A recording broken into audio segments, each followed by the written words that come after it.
રસિક શ્રૃંગારની વાતો, પુરાની પોથીઓ ખોલી પ્રભુ અવતારની વાતો, કે નથી કરવાનો હું શ્રીમંતોના સુખી સંસારની વાતો, કારણ કે જમાનો માંગે છે સબળ સંસ્કારની વાતો.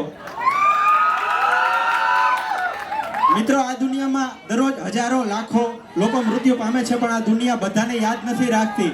આ દુનિયા માત્ર એવા લોકોને યાદ રાખે છે કે જે માણસની કોઈ બીજો માણસ પૂર્તિ ન કરી શકે.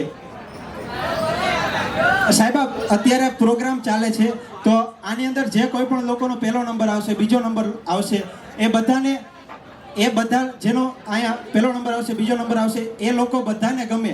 એવી રીતે આપણા ઘરમાં કોઈ પણ લોકો શાંત હોય, નાનો છોકરો શાંત હોય તો એ બધાને ગમતો હોય, તો એવી રીતે આ દુનિયાની અંદર ભગવાનને પણ એવા લોકો ગમે છે જે ભગવાનના નિયમોને પાળે છે. તો મારું અને તમારું પહેલું ફરજ એ આવે કે આપણે આપણા માટે અને આપણા દેશ માટે ઈમાનદાર બનીને રહીએ.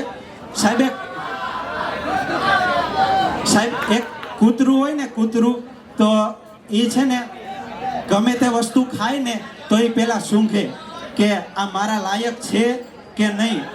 અને આપણે માણસ જ એવા છીએ કે ગમે ત્યારે પૈસા આપણા હાથમાં આવે એટલે જોવાનું જ નહીં, કે પૈસા હાથમાં આવે એટલે લઈ અને ડાયરેક્ટ ગીચામાં, જોવાનું જ નહીં કે આ રામના છે કે હરામના છે.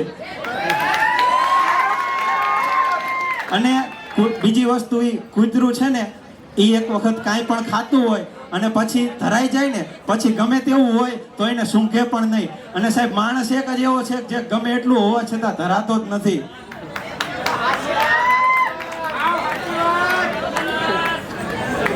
અને અત્યારે શાંતિથી હું અને તમે આ ઓડિટોરિયમમાં અત્યારે મોજ એટલા માટે કરી શકીએ છીએ કારણ કે અત્યારે આ સમયે બોર્ડર ઉપર ઘણા બધા સૈનિકો ફરજ બજાવી રહ્યા છે. તો મારું અંગતપણે એવું માનવું છે કે મારી અને તમારી એટલી ફરજ આવે કે આપણે કોઈ પણ જગ્યાએ હોય, આપણા માટે અને આપણા દેશ માટે માણસાઈથી અને ઈમાનદારીથી જીવીએ. સાહેબ, જીવતા છીએ તો નામનું મહત્વ, મરણ પછી નનામી કહેવાય. અને આ જિંદગી તો કોઈ આપેલી ઉધાર છે દોસ્ત. આવીને આવી આપણે પાછી ના આપીએ ને તો આપણામાં ખામી કહેવાય.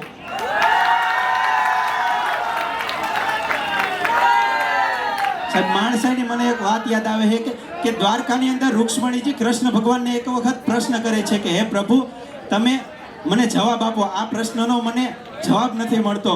ત્યારે આ વાત કરી ત્યારે કૃષ્ણ ભગવાન કહે છે કે રૂક્ષ્મણીજી પૂછો. ત્યારે રૂક્ષ્મણીજી તમે કોઈ પણ પ્રશ્ન પૂછો, હું જવાબ આપવા માટે તૈયાર છું. ત્યારે રૂક્ષ્મણીજી કહે છે કે ભીષ્મ કહેવાય ગંગાપુત્ર, જ્ઞાનીમાં જ્ઞાની માણસ, તમે એનો કુરુક્ષેત્રના રણ મેદાનની અંદર એનો વધ કરી નાખ્યો, આ મને યોગ્ય નથી લાગતું. સાહેબ, આ વાત કરી ત્યારે કૃષ્ણ ભગવાને મારા તમારા જીવનની અંદર બહુ સમજવા જેવી વાત મૂકી છે કે રૂક્ષ્મણીજી, તમે કરો છો એ બધી વાત સાચી, પણ જ્યારે ભરજક સભામાં રૂએ ભામાં પતિસામાં વિપટ સાણે વસ્ત તાણે શત્રુઓએ રખતા ભોપાળ કાં ભૂલી ગયો માટે પાંચાળી સુખ પોકારતી ધનુષ ધારણ મરણ મારણ ભોગ કારણ ભૂખથી. જ્યારે પાર્થને એમ કહેતો કે હામે બધા ઊભા છે અને તું મારી નાખ, ત્યારે પાર્થ મને એમ કહેતો કે એ બધા મારા છે, અને તોય હું એમ કહેતો ભલે તારા હોય મારી નાખ. અને એ જ પ્રશ્ન તમે મને પૂછો છો. એ ભલે ગમે એવડો જ્ઞાની માણસ હતો, પણ એક ભરી સભાની અંદર એક સ્ત્રીની ઇજ્જત લૂંટાતી હતી, ત્યારે એ વ્યક્તિ અહીંયા મૌન થઈને બેઠા હતા. સાહેબ, ગમે એવડો જ્ઞાની માણસ હોય, આપણા જ્ઞાનનો ખરા સમયે ઉપયોગ ન થાય, એ જ્ઞાની ક્યાંનો?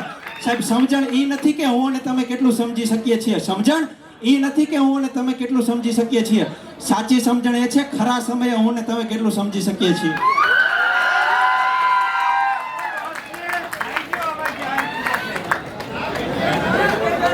બીજાને ડરાવનારને મેં અંદરથી બહુ ડરતા જોયા છે. બીજાને ડરાવનારને અંદરથી તો મેં બહુ ડરતા જોયા છે. ઈર્ષાળુઓને તો ઊંડી ખાઈમાં પડતા જોયા છે. શંકાશીલ માણસોને મેં મોટી મોટી જહાજોમાં પણ મરતા જોયા છે. ઈશ્વર ભરોસે જીવનારને સાહેબ મેં તૂટેલી ફૂટેલી નાવમાં પણ મેં તરતા જોયા છે. જીવતા માણસની કોઈ આંગળી નહીં પકડે, પણ મરેલાની ઠાઠને કાંધ દેવા આખું ગામ આવશે. આ તો જમાનો છે સાહેબ, ભગવાનને આગળ રાખી અને ઈમાન વહેંચાય છે. પૈસા અને પ્રતિષ્ઠા માટે તો અહીં ભગવાન પણ વહેંચાય છે. જે મળ્યા પછી બળ્યા એની રાખ થઈ જાય છે, જ્યારે જીવતા બીજાના માટે બળ્યા એની આ જગતમાં છાપ રહી જાય છે. અને મિત્રો, આ નાની એવી જિંદગી છે, આપણે બધાએ એટલું તો યાદ રાખવું જોઈએ કે આપણે સામાન્ય માણસ છીએ. તો ગમે તે સમયે આપણે ગમે તે કામ કરતા હોય તો આપણે જેવું પાત્ર એવું આપણે કામ કરવું જોઈએ. કોઈ પણ વસ્તુ માટે આપણે મહેનત બધા માટે કરવી જોઈએ, પણ શેના માટે હાડેડ ન થવું જોઈએ, ભાઈ લઈ લેવું કે એવી વૃત્તિથી કંઈ કામ ન કરવું જોઈએ. કારણ કે જેને ઉગવાની ઉતાવળ હોય છે ને મોટે ભાગે બાવળ હોય છે. Thank you very much. આપ બધાએ ખૂબ દિલથી સાંભળો. Thank you very much.